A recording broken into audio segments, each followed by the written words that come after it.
सभी बच्चों को प्यार भरा नमस्कार। चलिए दोस्तों, आज फिर आपके सामने राजप्रोजी साइंस क्लासेस क्लास 9 के लिए फिर वही विषय विज्ञान, उसका उप विषय भौतिकी और उसका पाठ जो चल रहा है बच्चों, वो है आपके सामने गति।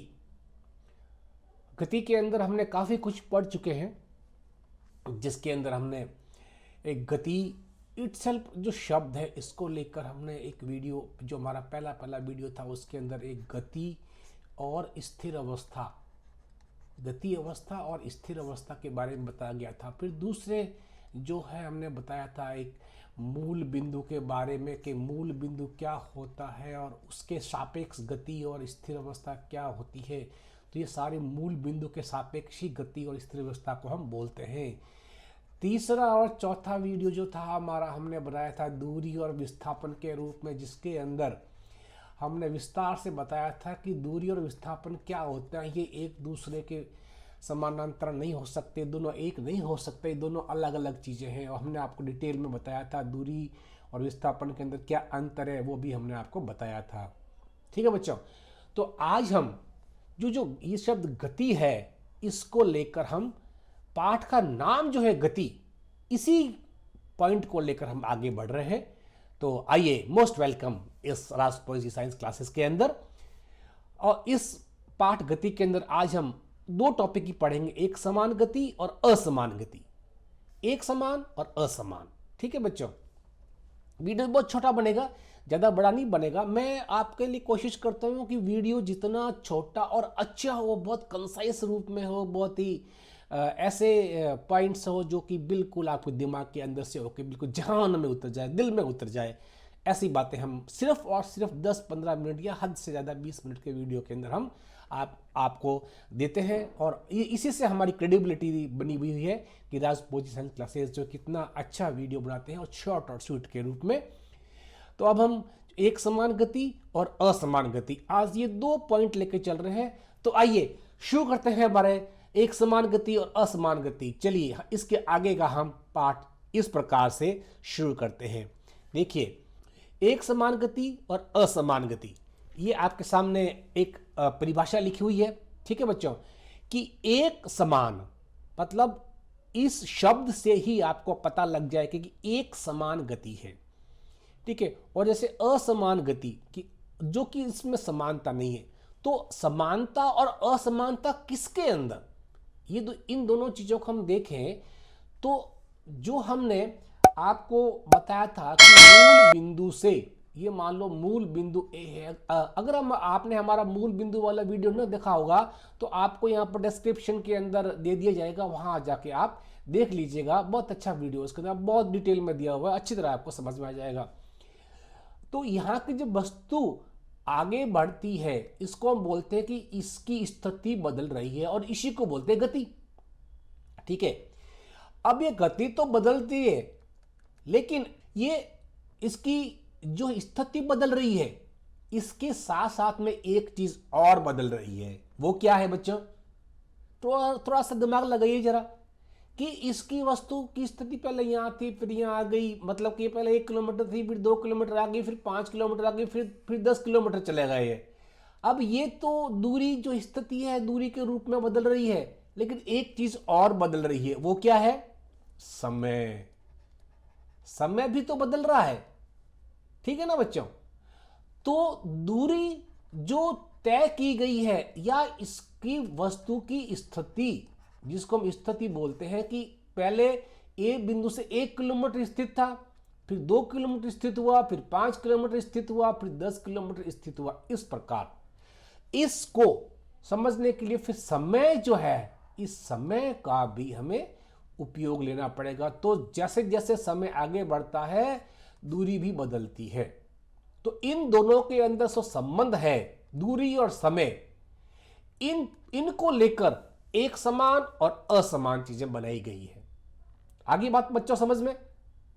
तो जब हम इस चीज को दूरी और समय से रिलेट करते हैं, तो अब हमारे सामने ये जो परिभाषा आ रही है वो ये है कि जब कोई वस्तु समान समय का अंतराल, ठीक है ना। अभी इस शब्द को हम पढ़ेंगे कि समयांतराल में क्या चीज आती है। जब कोई वस्तु समान समयांतराल में समान दूरी तय करती है तो उसकी गति को एक समान गति कहते हैं, ठीक है ना। समान समांतराल, ठीक है ना, मतलब कि 1 घंटे में वस्तु 5 किलोमीटर गई, अगले 1 घंटे मतलब कि कुल 2 घंटे के अंदर फिर 10 किलोमीटर गई, फिर अगले 1 और घंटे में मतलब कि टोटल 3 घंटे के अंदर वस्तु 15 किलोमीटर गई, ठीक है ना। तो इसके बीच का समय समयांतराल, इन दोनों के बीच का समय समयांतराल, ठीक है। तो इसके बीच में कितना है, 1 घंटा, इसके बीच में भी 1 घंटा। तो ये क्या है, समान समयांतराल। मेरे ख्याल से बात समझ में आ गई होगी, ठीक है। और अगर ये समांतराल बराबर ना हो तो असमान हो गया, ठीक है। तो जब कोई वस्तु समान समयांतराल में समान दूरी तय करती है तो उसकी गति को एक समान गति कहते हैं। देखिए आप, ये पहले घंटे में 5 गई, फिर 5 गई, फिर 5 गई, मतलब यहां पर 5 है, यहां पर भी 5 है, तो समांतराल भी बराबर है और दूरी भी बराबर तय की गई है 1 घंटे के अंदर। तो हम इसको बोलेंगे एक समान गति। आगे बात समझ में, ठीक है। अब असमान गति, जब कोई वस्तु समान समयांतराल में असमान दूरी तय करती हो तो इस प्रकार की गति को असमान गति कहते हैं। 1 घंटे में पहले तो इसने 5 की, अगले में उसने 11 किलोमीटर तय कर दी, मतलब टोटल 21 चला गया, ठीक है। बात आगे समझ मेरे ख्याल से। अब देखिए, इसी को अपने एक टेबल के रूप में आपको समझा रहे हैं। देखिए, एक वस्तु ये है, वस्तु ए द्वारा तय की दूरी और वस्तु बी द्वारा तय की दूरी। अब ये पहले 9:30 बजे शुरू हुए दोनों, ठीक है। फिर अब ये समांतराल 15 मिनट का है। देखिए आप यहाँ पर ढंग से देखिए, ये 45 फिर 10 बज गई, फिर 10 बज के 15 मिनट, फिर 30 मिनट, फिर 45, फिर 11 बज गई, ठीक है। तो इनका समय अंतराल कितना है, समान समांतराल है ये, ठीक है, समान समयांतराल, समान समयांतराल। तो कितना है, 15 मिनट, ठीक है। अब इस ए वस्तु द्वारा ये सारे अगर मीटर में ले लें हम, मान लो सारे के सारे मीटर में है, मीटर में, तो देखो 15 मिनट के अंदर तो ये किलोमीटर हो नहीं सकता, ठीक है ना। तो ये सारी वस्तुएं मीटर के अंदर है, ये आपकी दूरी मीटर के अंदर ली गई है। हमने यहाँ लिखा नहीं तो मैं आपके लिए लिख देता हूँ कि मीटर के अंदर है। तो ये 10 से 20 10 मीटर तय की, ठीक है ना। ये इसमें कितना डिफरेंस है, 10 मीटर का, इसमें कितना डिफरेंस है, 10 मीटर का, इसमें कितना डिफरेंस है, 10 मीटर का, और इसमें कितना है। इस प्रकार हम देखते हैं कि इसमें सारा समान दूरी तय की गई है, 10-10 मीटर, समान समांतराल के अंदर समान दूरी है। समान दूरी कितनी है,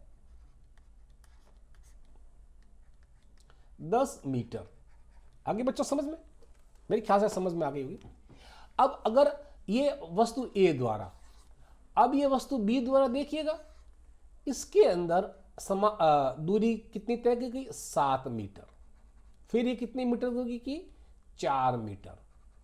फिर ये कितनी हो गई, 12 मीटर, 12 मीटर। फिर ये 2 मीटर। तो हम देखते हैं कि ये 4, हम देखते हैं कि ये जो दूरी असमान है ना, जो दूरी तय कर रहा है समांतराल में 15 मिनट के अंदर, तो इसके लिए भी समान समयांतराल है। समयांतराल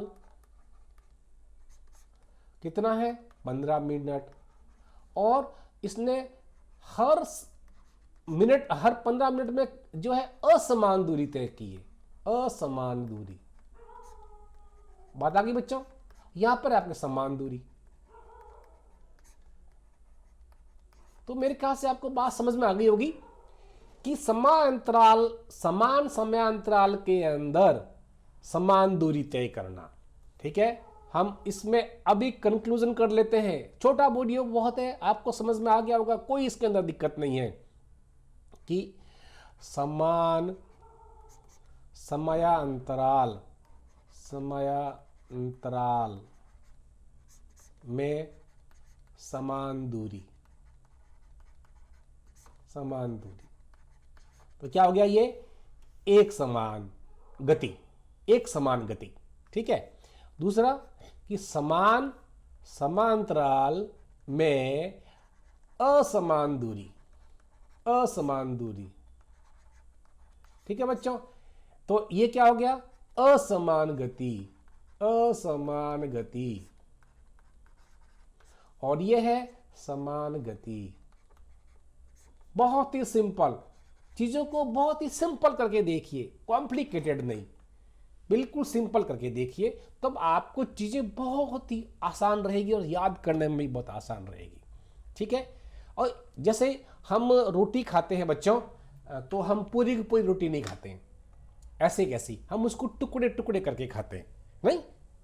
तो इंग्लिश में उसको बोलते हैं बिट बाय बिट, ठीक है, टुकड़े टुकड़े करके खाना, ठीक है। तो हम जो पढ़ाई कर रहे हैं बच्चों, हम उसको टुकड़े टुकड़ों के अंदर अगर पढ़ाई करेंगे तो हमें बहुत ही आसानी से और गहराई तक हम समझ में आएगी चीजें। तो आज का वीडियो बच्चों कैसा लगा? हमको लाइक कीजिएगा, इसको शेयर कीजिएगा। ये जो आप ज्ञान ले रहे हैं, आपको अच्छा लगे तो ज्ञान बांटिए आगे। आप ज्ञान बांटने से बढ़ता है, और आप जब किसी को ये वीडियो आगे पोस्ट करोगे, किसी को भेजोगे, वो देखेगा तो वो आपसे कुछ पूछेगा, तो आपके दिमाग में भी जवाब आएगा, तो आपका भी ज्ञान में वृद्धि होगी। इस प्रकार अगर आप चीजों ज्ञान को फैलाएंगे तो आपके ज्ञान में वृद्धि तो होगी और दूसरों का भी बहुत फायदा होगा।